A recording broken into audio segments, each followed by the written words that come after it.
B.Ed course है हमारा knowledge and curriculum. Today's we are going to discuss the topic is principles of curriculum development. जब भी हम curriculum को develop करते हैं तो हमें कौन कौन से प्रिंसिपल्स को फॉलो करना पड़ता है और कौन कौन से सिद्धांत उस दौरान बनाए जाते हैं। यानी कि जब पाठ्यक्रम में संशोधन किया जाता है तो कुछ सिद्धांत जो है बनाए गए हैं जिनका पालन करना अति आवश्यक हो जाता है। तो बात शुरू करते हैं। देखिए 1952 के अकॉर्डिंग 1952-53 यानी कि माध्यमिक शिक्षा आयोग के द्वारा उन्होंने अपने विचार प्रस्तुत किए। इसके लिए वो कहते हैं कि उत्तम आधुनिक शैक्षिक विचार के अनुसार पाठ्यक्रम का अर्थ केवल विद्यालय में पढ़ाए जाने वाले पारंपरिक शैक्षिक विषयों से नहीं है। यानी कि जो भी विषय कक्षा में पढ़ाए जाते हैं केवल उन्हीं से मतलब नहीं है, परंतु उन सभी अनुभवों को भी शामिल किया जाना चाहिए जो विद्यार्थी की विविध क्रियाओं उसकी जो है क्रियाएं जैसे कि क्या होती है विद्यालय, कक्षा, पुस्तकालय, प्रयोगशाला, कार्यशाला, खेल, मतलब डिफरेंट जितनी भी वो स्कूल के दौरान एक्टिविटीज़, जितनी भी जो भी चीज़ें आती हैं, जो भी क्रियाएं आती हैं, उन सब का और अनौपचारिक संबंध होता है इसके साथ। तो इस अर्थ में वे कहते हैं कि विद्यालय का पूरा ही जीवन जो है पाठ्यक्रम बन जाता है। यानी कि किसी एक कंसेप्ट को लेकर हम ये डिसाइड नहीं करते हैं कि पाठ्यक्रम क्या है। पूरा विद्यालयी जीवन जो भी क्रियाएं उसके अंदर आती हैं, जो भी प्रक्रियाएं बालक करते हैं, विद्यार्थी करते हैं, जो भी नई नई चीज़ें सीखते हैं, जो भी अनुभव उन्हें प्राप्त होते हैं, उन सबको पाठ्यक्रम के अंदर सम्मिलित किया जाता है। सभी बिंदु जो है विद्यार्थी के जीवन को स्पर्श करते हैं तथा संतुलित विकास करने में उसकी सहायता करते हैं। तो क्या है, सभी चीज़ों का, सभी क्रियाओं का, सभी प्रक्रियाओं का उनके विद्यार्थियों के जीवन पर प्रभाव पड़ता है और ये उसके जीवन को प्रभावित करती है और कहीं ना कहीं नए नए अनुभवों के द्वारा विद्यार्थी नया ज्ञान प्राप्त करते हैं और जीवन का संतुलित विकास संभव हो पाता है। ठीक है जी, आगे बात करते हैं। इसके पाठ्यक्रम के कुछ सिद्धांत कौन कौन से हैं उनके बारे में डिस्कशन करते हैं। Number 1, principles of balance personality. ये हम पहले एक बार कर चुके हैं, लेकिन ये कंसेप्ट है, इस कंसेप्ट से क्या अभिप्राय है हमारा कि करिकुलम डेवलपमेंट करते समय एक है कि करिकुलम जो है क्या है और उसके सिद्धांत कौन कौन से हैं। जो आज कंसेप्ट हम कर रहे हैं उसमें क्या है, जब हम करिकुलम का संशोधन करेंगे या करिकुलम बनाएंगे तो उस दौरान कौन कौन से इसके प्रिंसिपल सिद्धांत रहेंगे। First of all, principles of balance personality यानी संतुलित व्यक्तित्व का विकास। अब क्या है एक अच्छा पाठ्यक्रम कौन सा होता है, जब व्यक्ति का संतुलित विकास में सहायता करे। जो करिकुलम, जो पाठ्यक्रम विद्यार्थी के जीवन के सभी पक्षों को छुए, सभी पक्षों पर प्रभाव डाले, उसका विकास करे उसे। फॉर एग्जाम्पल सभी पक्ष कौन कौन से हुए, शारीरिक, नैतिक, सामाजिक, भावनात्मक, आर्थिक, ये क्या है उसके जीवन के विभिन्न पक्ष हैं।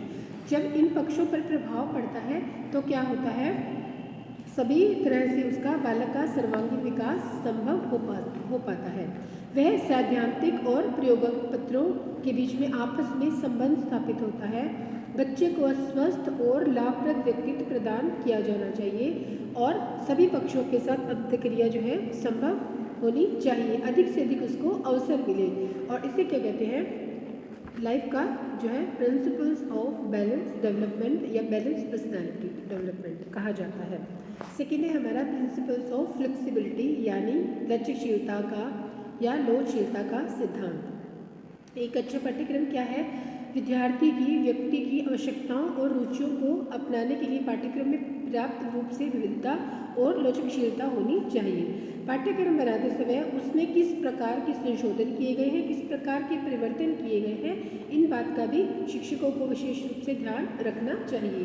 1936 की जो पॉलिसी है उसके अनुसार राष्ट्रीय पाठ्यक्रम यानी कि जो फ्रेमवर्क किया गया को तैयार की गई, इसमें जो है सामान्य विषयों के साथ साथ कोर सब्जेक्ट्स को भी इंक्लूड किया गया, इंक्लूड के ऊपर विशेष ध्यान दिया गया।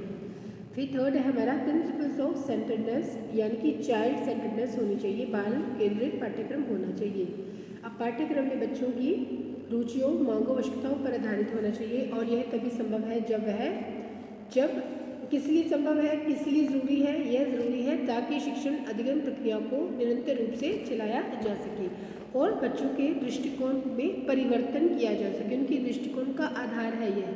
तो पाठ्यक्रम की रूपरेखा इस प्रकार से तैयार की जानी चाहिए, इस प्रकार से तैयार की जानी चाहिए, ये देखना चाहिए कि पाठ्यक्रम में बालक अधिगम और शिक्षण लक्ष्यों को पूरा कर रहे हैं, कुछ सीख रहे हैं या नहीं सीख रहे हैं। तो यह क्या है? ज्ञान का विस्फोट है। विद्यार्थी अच्छी और बुरी चीज़ों को कहाँ से सीखते हैं? विद्यालय से ही सीखते हैं।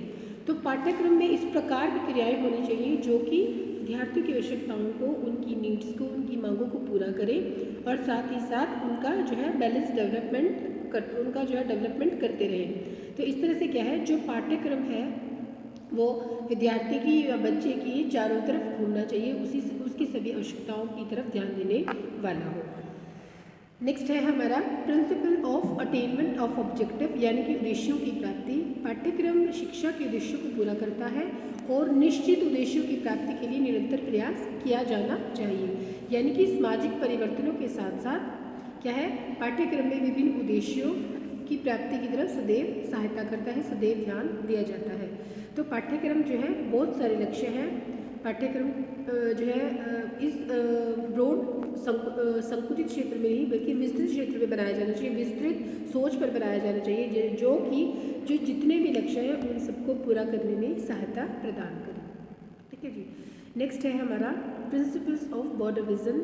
ब्रॉडर विजन होना चाहिए, यानी कि पाठ्यक्रम जो है वो संकीर्ण नहीं हो बल्कि उसका दृष्टिकोण है वो व्यापक होना चाहिए।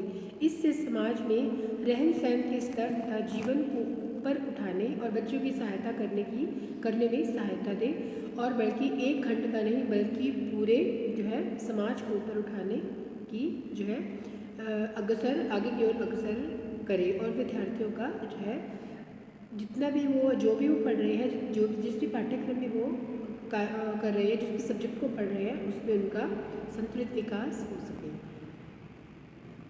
नेक्स्ट है हमारा प्रिंसिपल ऑफ एक्टिविटी सेंटर्डनेस, यानी कि एक जो अच्छा पाठ्यक्रम है वह व्यवहारिक और सैद्धांतिक होना चाहिए। विद्यार्थियों को शिक्षित बनाने का केवल एक ही उद्देश्य नहीं है कि विद्यार्थियों को शिक्षित बनाया जाए, बल्कि बालकों का संपूर्ण विकास, उनके व्यक्तित्व का संपूर्ण विकास संभव हो सके।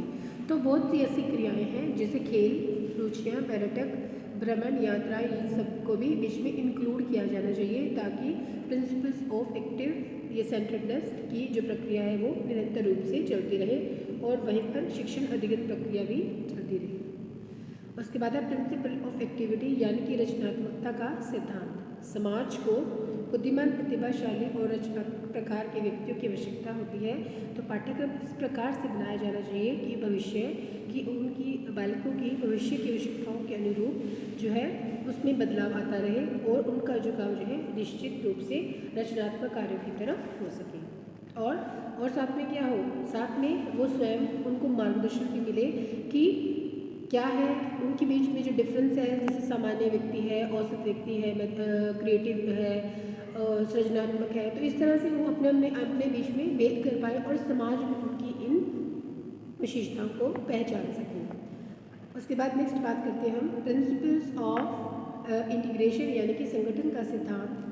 एक अच्छे पाठ्यक्रम के अंदर क्या है, क्रियाओं का भी संगठन होने की संभावना होनी चाहिए, यानी कि उसके अंदर विषय जहाँ पर विषयों की तरफ ध्यान दिया जा रहा है वहाँ पर एक्टिविटीज़ की तरफ भी ध्यान दिया जाए। इससे क्या है, अधिगम की प्रक्रिया जो है वो सुदृढ़ बनेगी, अच्छी बनेगी और विद्यार्थी जो है अच्छे से अधिगम में रुचि कर ले पाएंगे और अधिगम जो है सामग्री को बहुत समय तक मस्तिष्क में रख पाएंगे, यानी कि जितना टाइम तक बच्चे इन चीज़ों को सीखेंगे उतना ही ज़्यादा वो अपने माइंड में को रिटेन कर पाएंगे। और इससे क्या होगा कि संगठन का सिद्धांत, यानी कि जो भी उन्होंने सीखा है, लर्न किया है, उसको वो इकट्ठा अपने माइंड में रख पाएंगे, संगठन कर पाएंगे, जोड़ पाएंगे। उसके बाद बात करते हैं प्रिंसिपल्स ऑफ डाइवर्सिफिकेशन, यानी कि विविधता का सिद्धांत। पाठ्यक्रम के अंदर बहुत अधिक महत्वपूर्ण है कि विभिन्न रुचियों की तरफ, दृष्टिकोण की तरफ, प्रवृत्तियों की तरफ ध्यान दिया जाए, जिससे कि क्या हो कि आने वाले समाज की मांग को पूरा किया जा सके, बालकों की आवश्यकताओं को पूरा किया जा सके और साथ में साथ ये विविधता बनी रहे, जिससे कि बालकों का जो है पाठ्यक्रम के अंदर इंटरेस्ट और रुचि लगातार बनती रहे और उनके बिहेवियर के अंदर, उनके व्यवहार में परिवर्तन होता रहे और अपना संतुलित विकास वो कर पाए। नेक्स्ट है हमारा उपयोगिता का सिद्धांत। उपयोगिता, जो भी विषय बच्चों को पढ़ाए जाए वह उपयोगी होने चाहिए, जिससे कि वो भविष्य में कामयाब हो सके, भविष्य में उनका अपने लाइफ में प्रयोग कर सके, व्यवहारिक रूप से उनका प्रयोग कर सके। इस चीज़ की तरफ, इस बात की तरफ अवश्य ध्यान दिया जाना चाहिए कि पाठ्यक्रम जो है वास्तव में बच्चों के लिए उपयोगी है या नहीं है। नन क्या कहते हैं कि उपयोगिता का सिद्धांत पाठ्यक्रम के सुधार के लिए बहुत महत्वपूर्ण सिद्धांत है। फिर है principles of being up to date, यानी कि नवीनतम सामग्री का सिद्धांत। जहाँ पर अच्छा पाठ्यक्रम जो है विविध पक्षों को छू लेता है, वहीं पर भी वह सभी पक्षों की तरफ जो है अपना अपना प्रभाव भी डालता है। तो आज का जो युग है उसमें ज्ञान जो है लगातार बढ़ता चला जा रहा है, ज्ञान का विस्फोट हो रहा है, नई नई चीज़ें, नई नई टेक्नोलॉजी आ रही है। तो पाठ्यक्रम की सामग्री के अंदर नई टेक्नोलॉजी को यूज़ किया जाना चाहिए, उसका प्रयोग किया जाना चाहिए। विषय वस्तु के अंदर इन सब नई नई बातों को सम्मिलित किया जाना चाहिए, जिससे क्या होगा, एक बहुत ही समृद्ध और नवीनतम प्रकार का पाठ्यक्रम जो है शिक्षार्थियों की सर्वाधिक उपयुक्त या अधिगम वातावरण उनको प्रदान करने में सहायता प्रदान करेगा। प्रिंसिपल ऑफ कॉम्प्रिहेंसिवनेस, प्रतियोगिता के इस युग में जो है विस्तृत ज्ञान बालकों को मिलना ज़रूरी है, वहीं पर पाठ्यक्रम का विकास होना भी उनके लिए बहुत ज़्यादा ज़रूरी है। अगर व्यापक रूप से पाठ्यक्रम का अध्ययन किया जाएगा, नए नए कोर्सों का समावेश होगा, पाठ्य सामग्री, पाठ्य क्रियाओं का समावेश किया जाएगा, तो बच्चों को ज़्यादा जानकारी प्राप्त होगी। पाठ्यक्रम शिक्षकों और शिक्षार्थियों को संतुष्टि भी प्रदान करेगा और इस प्रकार से जो निश्चित लक्ष्य है उन्हें प्राप्त करने में सहायता प्राप्त होगी। इस प्रकार से पाठ्यक्रम जो है बनाना और सुगम कार्य नहीं है, बहुत मुश्किल कार्य है। इसको बनाते हुए जो है अनुभवी व्यक्तियों का जो है ध्यान रखना चाहिए और इस तरह से बनाया जाना चाहिए कि सभी बालकों का, विद्यार्थियों का, उनकी भावी जीवन की आवश्यकताओं को पूरा कर सके और उनका संतुलित विकास संभव हो सके। धन्यवाद।